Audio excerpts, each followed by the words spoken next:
was a magical unicorn, an elegant mythical beast that we mere mortals with amazement looked up to and hoped not to get on the wrong side of that pointy horn. Oh, that pointy horn. I came to Emerson as an eager graduate student, sure they were going to find out that I shouldn't be there and kick me back.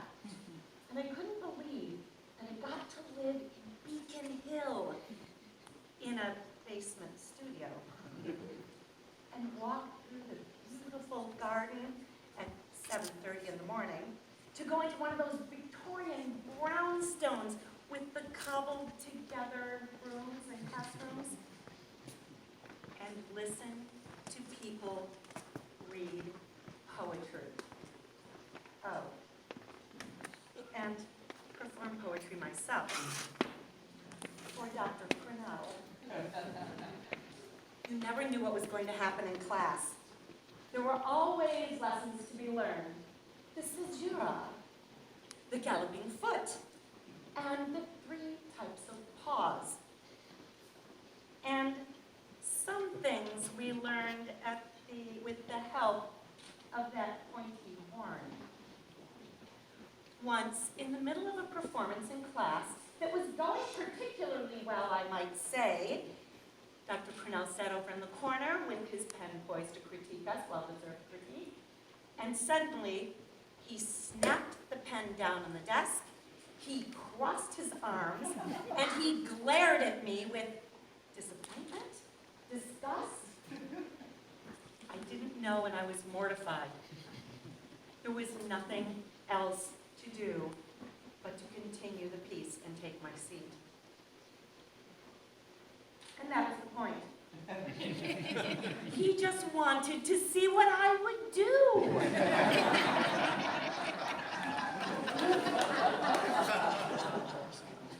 I left class one time and I just said to the person next to me, I don't get it.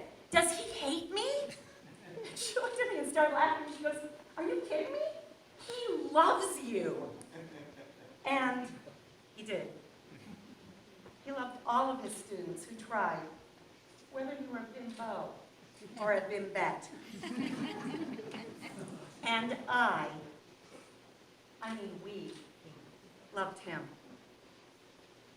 It was a magical time for me, for Emerson, when elocution and expression necessary to evolution still lingered around the Back Bay.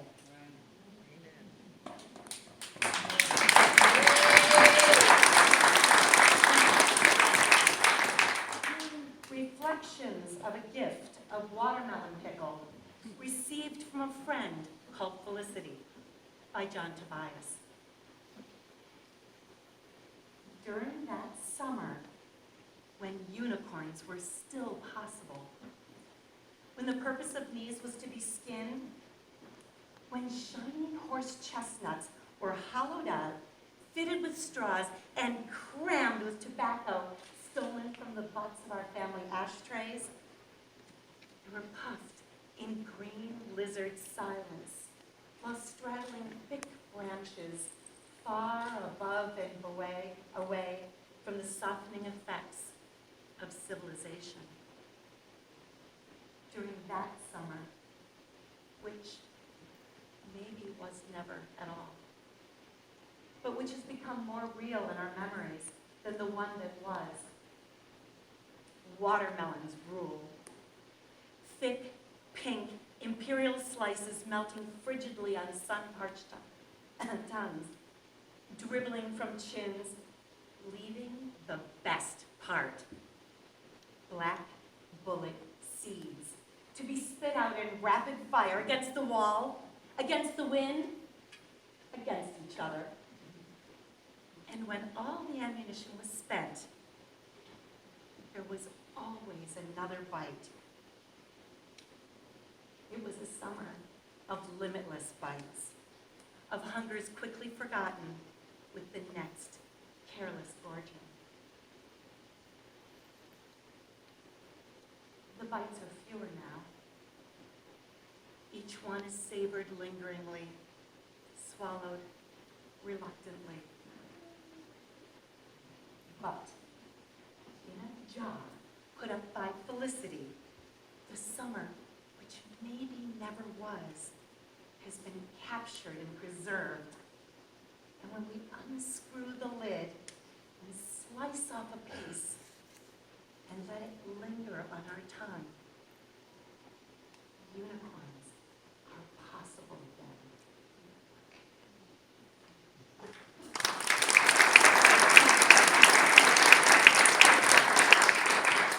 Dr. Crannell was a magical unicorn.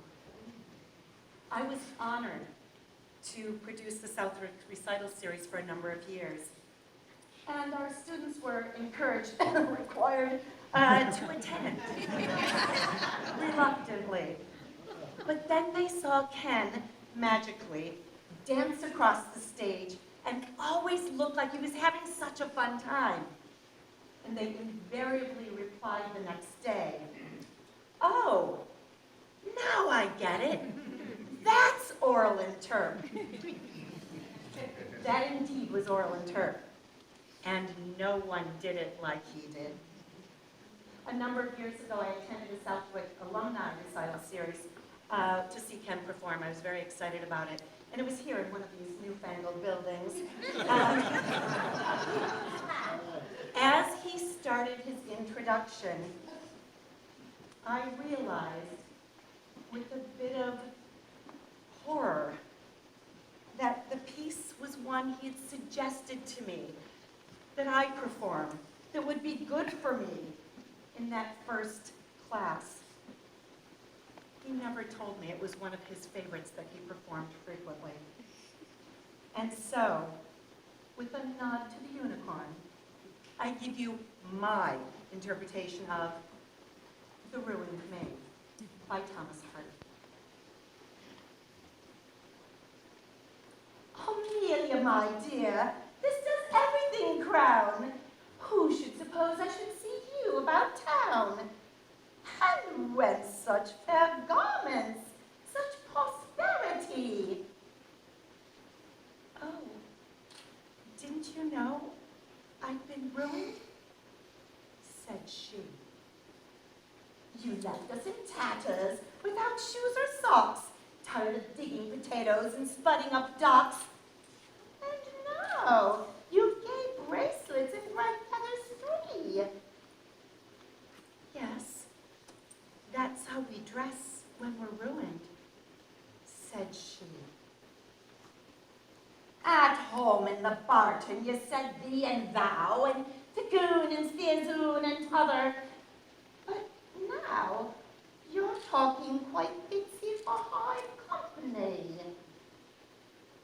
"Some polish is gained with one's ruin," said she. "Your hands were like paws then, your face blue and bleak. But now I'm bewitched by your delicate cheek, and your little gloves fit as on any lady." "We never do work when we're ruined," said she. "You used to call hag life a home-ridden dream, and you'd sigh and you'd sock, but at present you seem to know not of me grims nor melancholy." "True, one's pretty lively when ruined," said she. "I wish I had feathers, a fine sweeping gown, and a delicate face, and could strut about town." "Oh, my dear, a raw country girl, such as you be, cannot quite expect that." "You ain't ruined," said she.